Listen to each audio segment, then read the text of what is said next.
పెళ్లి తర్వాత జరిగే కార్యక్రమాలు చేయాలంటే పుట్టింటి వాళ్ళు ఉండాలని సత్యం అనడంతో రోహిణి మా అమ్మ వస్తుందని నోరు జారుతుంది. దీంతో అందరు షాక్ అయి చూస్తారు. మీ అమ్మ లేదని అన్నావు కానీ అంటారు. దీంతో ఆమె అత్తగారినే అమ్మ అని కవర్ చేస్తుంది. తర్వాత మనోజ్ రోహిణిలు కొన్ని ఆటలు ఆడిస్తారు. అప్పుడు బాలు ప్రభావతి మధ్య వాగ్వాదం చోటు చేసుకుంటుంది. అనంతరం బాలు మీనా ఏమైనా అంటే చెప్పమని రోహిణితో ప్రభావతి చెప్తుంది.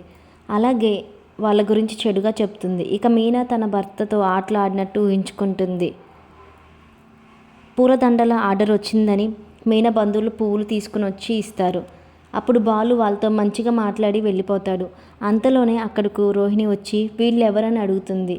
దీంతో ప్రభావతి ఇండియాలోనే ఇంత పెద్ద పూల వ్యాపారం చేసేవాళ్ళు లేరు. రోజు కోట్లు సంపాదించుకొని పూల గంపలో పెట్టుకొని తిరుగుతూ ఉంటారు.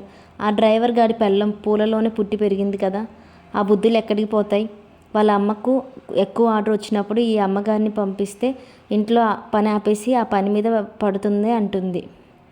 మీనా మంచినీళ్ళు తీసుకుని వచ్చి ఇస్తుంటే వాళ్ళు వద్దమ్మా, వెళ్ళి మనుషులు తినే అన్నం తినాలి. మీ అత్తగారి ఇంట్లో నీళ్ళు తాగితే కుడి తాగినట్లే ఉంటుంది అంటూ వెళ్ళిపోతారు.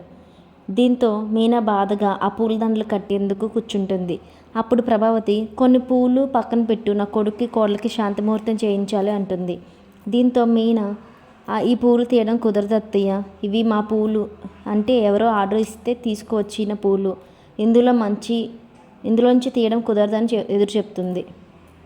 మీనాకు ప్రభావతికి డిస్కషన్ జరుగుతుండగా సత్యం వచ్చి ఏమైందని అడుగుతాడు. అప్పుడు ఆమె మనోజ్ రోహిణికి శాంతిముహూర్తం పెడుతున్నట్లు చెప్తుంది. అప్పుడు ఆయన అలాగే బాలు మీనాలకు కూడా జరిపిద్దామని అంటాడు. కానీ దీనికి ప్రభావతి ఒప్పుకోదు. పైగా నోటికి వచ్చినట్టు మాట్లాడుతుంది.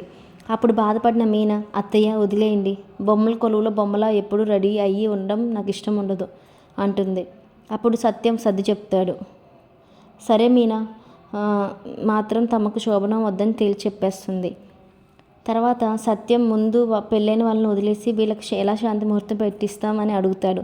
దీంతో ప్రభావతి ముందు పెళ్ళి నా ఇష్ట ప్రకారం జరగలేదు. మీ అమ్మ మీరు కలిసి ఈ పూలగంపను నాకు అంటగట్టారు. ఆ ముహూర్తం కూడా మీ అమ్మ మీరే జరిపించండి అంటుంది. దీంతో మీనా అసలు గొడవ వద్దులేండి అంటుంది. అప్పుడు రోహిణి కూడా మీనాకు సపోర్ట్ చేస్తుంది. దీంతో మనోజు కలుగజేసుకొని మాట్లాడొద్దని చెప్తాడు. తర్వాత ప్రభావతి మీనాపై విరుచుకుపడి అక్కడి నుంచి వెళ్ళిపోతుంది.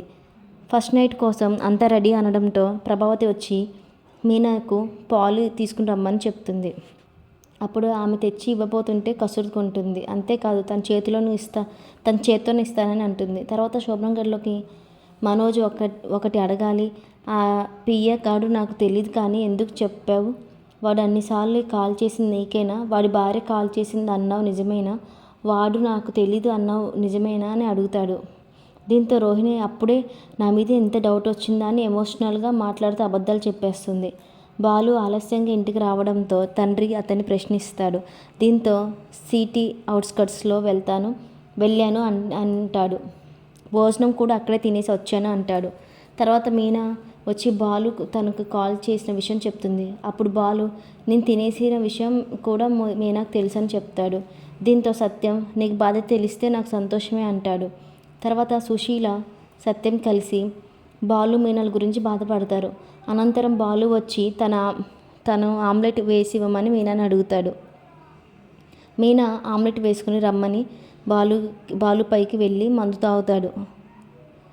అంతలో ప్రభావతి వచ్చి అందరం ఈరోజు పైన పడుకోవాలని చెప్తుంది. అప్పుడు మీనా కంగారు పడుతుంది. తర్వాత సుశీల వెళ్ళి కవర్ చేయాలని ప్లాన్ చేస్తారు.